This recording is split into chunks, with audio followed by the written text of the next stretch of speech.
அஸ்ஸலாம் வரஹ்மத்துல்லாஹி வபரகாத்துஹு. நபிகள் நாயகம் ஸல்லல்லாஹு அலைஹி வஸல்லம் அவர்களின் கண் மட்டுமே உறங்குகிறது, அவர்களின் உள்ளம் உறங்குவதில்லை. இதை நபிகள் நாயகம் ஸல்லல்லாஹு அலைஹி வஸல்லம் அவர்களிடமிருந்து ஜாபிர் அலி அவர்களும் அவர்களிடமிருந்து சையீத் பின் மீனா ரஹ்மத் அவர்களும் அறிவிக்கின்றார்கள். அபு சலாமா பின் அப்துர் ரஹ்மான் ரஹ்மத்துல்லாஹி அவர்கள் கூறியதாவது: நான் அன்னை ஆயிஷா அலி அவர்களிடம் ரமலான் மாதத்தின் இரவுகளில் அல்லாஹ்வின் தூதர் ஸல்லல்லாஹு அலைஹி வஸல்லம் அவர்களின் தொழுகை எப்படி இருந்தது என்று கேட்டேன். அதற்கு அன்னை அவர்கள், ரமலானிலும் மற்ற மாதங்களிலும் அவர்கள் 11 ரக்காத்துகளுக்கு அதிகமாக தொழுவதில்லை. முதலில் 4 ரக்காத்துகள் தொழுவார்கள். அதன் அளவையும் நீளத்தையும் பற்றி கேட்காது.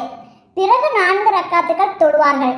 அதன் அழகையும் நீளத்தையும் பற்றி கேட்காது. பிறகு 3 ரக்காத்துகள் தொழுவார்கள். நான் அல்லாஹ்வின் தூதரே, நீங்கள் வித்திரு 3 ரக்காத்துகள் தொழுவதற்கு முன்னால் உறங்குவீர்களா என்று கேட்டேன். அவர்கள், என் கண் தான் உறங்குகின்றது, என் உள்ளம் உறங்குவதில்லை என்று பதிலளித்தார்கள் என்று கூறினார்கள். அப்துல்லா பின் அபி நமீர் ரஹ்மத்துல்லாஹி அவர்கள் கூறியதாவது: எங்களிடம் அனஸ் பின் மாலிக் அவர்கள் நபிகள் நாயகம் ஸல்லல்லாஹு அலைஹி வஸல்லம் அவர்கள் கௌபாவின் பள்ளி வாசலிலிருந்து விண்ணுலக பயணத்திற்காக அழைத்து செல்லப்பட்ட இரவை குறித்து பேசினார்கள். நபிகள் நாயகம் ஸல்லல்லாஹு அலைஹி வஸல்லம் அவர்களுக்கு மீண்டும் வஹி வருவதற்கு முன்னால் அவர்கள் மஸ்ஜிதுல் ஹராமில் தூங்கிக் கொண்டிருந்த போது வானவர்களில் 3 பேர் அவர்களிடம் வந்தார்கள். அவர்களில் முதலாம் அவர், இவர்களில் அவர் யார் என்று கேட்டார். அவர்களில் நடுவில் இருந்தவர் இவர்களில் சிறந்தவர் என்று பதிலளித்தார். அவர்களில் இறுதியானவர், இவர்களில் சிறந்தவரை விண்ணுலக பயணத்திற்காக எடுத்து வாருங்கள் என்று சொன்னார். அன்று இரவு இது மட்டும்தான் நடந்தது. அடுத்த இரவில் நபிகள் நாயகம் ஸல்லல்லாஹு அலைஹி வஸல்லம் அவர்கள் தமது உள்ளம் பார்க்கின்ற நிலையில், உறக்க நிலையில் அம்மூவரும் வந்தபோதுதான் அவர்களை கண்டார்கள். நபிகள் நாயகம் ஸல்லல்லாஹு அலைஹி வஸல்லம் அவர்களின் கண்கள் இரண்டும் தான் உறங்கும், அவர்களுடைய உள்ளம் உறங்காது. இறை தூதர்கள் இப்படித்தான், அவர்களின் கண்கள் உறங்கும், அவர்களுடைய உள்ளங்கள் உறங்க மாட்டாது. ஜிப்ரீல் அலைஹிஸ்ஸலாம் அவர்கள் நபிகள் நாயகம் ஸல்லல்லாஹு அலைஹி வஸல்லம் அவர்களுக்கு பொறுப்பேற்று அவர்களை தம்முடன் அழைத்து கொண்டு வானத்தில் ஏறி சென்றார்கள். இம்ரான் பின் ஹுசைன் அலி அவர்கள் கூறியதாவது: நாங்கள் நபிகள் நாயகம் ஸல்லல்லாஹு அலைஹி வஸல்லம் அவர்களுடன் ஒரு பயணத்தில் கைபரிலிருந்து திரும்பி வந்து கொண்டிருந்தோம். இரவின் ஆரம்பத்தில் நாங்கள் சென்று கொண்டிருந்தோம். அதிகாலை நேரத்தின் முகப்பை இரவின் கடைசி பகுதியை நாங்கள் அடைந்த பொழுது ஓய்வெடுப்பதற்காக ஓரிடத்தில் தங்கினோம். சூரியன் உச்சிக்கு வரும் வரை நாங்கள் எங்களையும் மீறி கண்ணயர்ந்து விட்டோம். உறக்கத்திலிருந்து கண் விழித்தவர்களில் அபூ பக்கர் அவர்களே முதலாமானவராக இருந்தார். அல்லாஹ்வின் தூதர் தாமாக கண் விழிக்காதவரை அவர்களை உறக்கத்திலிருந்து எவரும் எழுப்புவதில்லை. அடுத்து உமர் அலி அவர்களும் கண் விழித்தார்கள். அபூபக்கர் அலி அவர்கள் நபிகள் நாயகம் ஸல்லல்லாஹு அலைஹி வஸல்லம் அவர்களின் தலைமாட்டில் அமர்ந்து கொண்டு குரலை உயர்த்தி, அல்லாஹு அக்பர், அல்லாஹு அக்பர், அல்லாஹ் மிக பெரியவன் என்று கூறினார்கள். உடனே நபிகள் நாயகம் ஸல்லல்லாஹு அலைஹி வஸல்லம் அவர்கள் கண் விழித்து சிறிது தொலைவு சென்றதன் பின் தம் வாகனத்திலிருந்து இறங்கி எங்களுக்கு அதிகாலை தொழுகையை தொழுவித்தார்கள். அப்போது ஒரு மனிதர் எங்களுடன் தொழாமல் கூட்டத்தாரை விட்டு தனியே விலகியிருந்தார். நபிகள் நாயகம் ஸல்லல்லாஹு அலைஹி வஸல்லம் அவர்கள் தொழுகையை முடித்து திரும்பியவுடன், இன்னாரே, எங்களுடன் நீ ஏன் தொழவில்லை என்று கேட்டார்கள். அவர், எனக்கு பெருந்தொடக்கு ஏற்பட்டு விட்டது என்று சொன்னார்.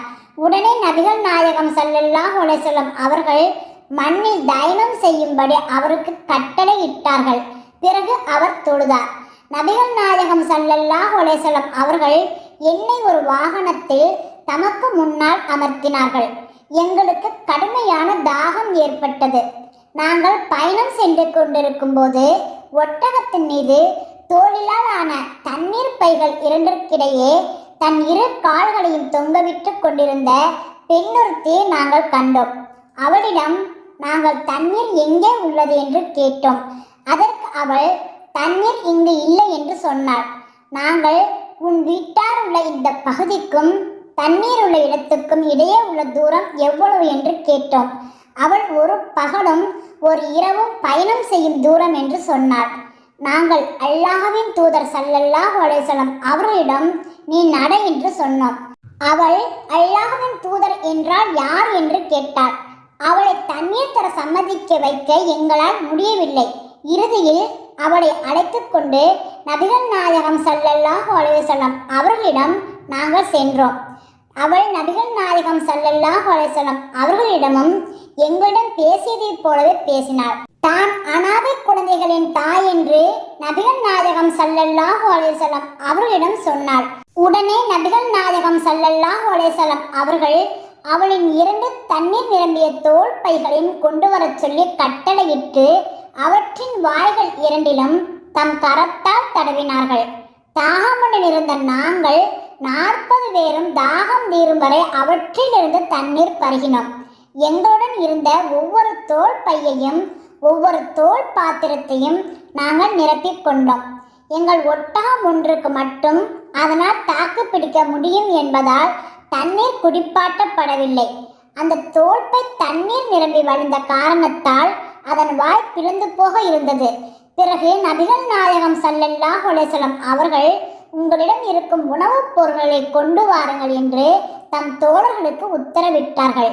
தோழர்களும் கொண்டு வந்து தந்தார்கள்.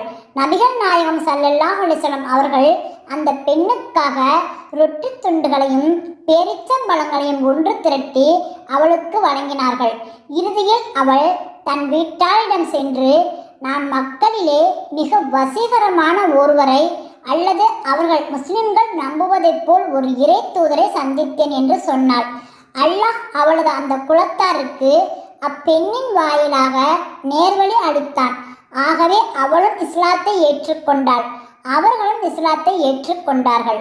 அனஸ் அலி அவர்கள் கூறியதாவது, நபிகள் நாயகம் ஸல்லல்லாஹு அலைஹி வஸல்லம் அவர்கள் மதீனாவில் உள்ள சௌரா என்னும் இடத்தில் இருந்தபோது அவர்களிடம் தண்ணீர் இருந்த ஒரு பாத்திரம் கொண்டு வரப்பட்டது.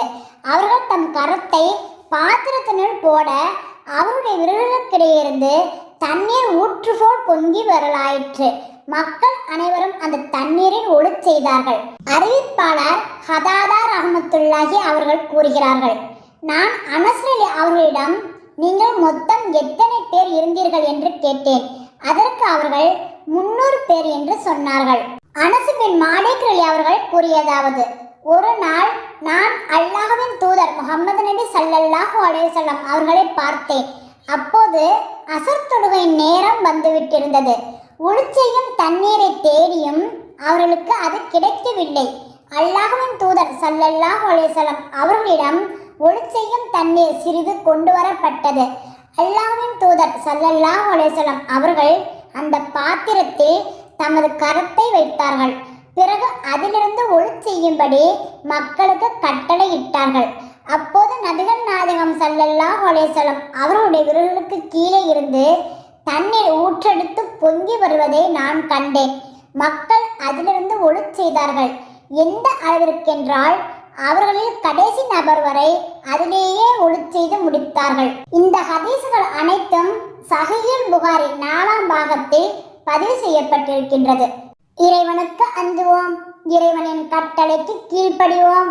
அல்ஹம்துலில்லாஹ்.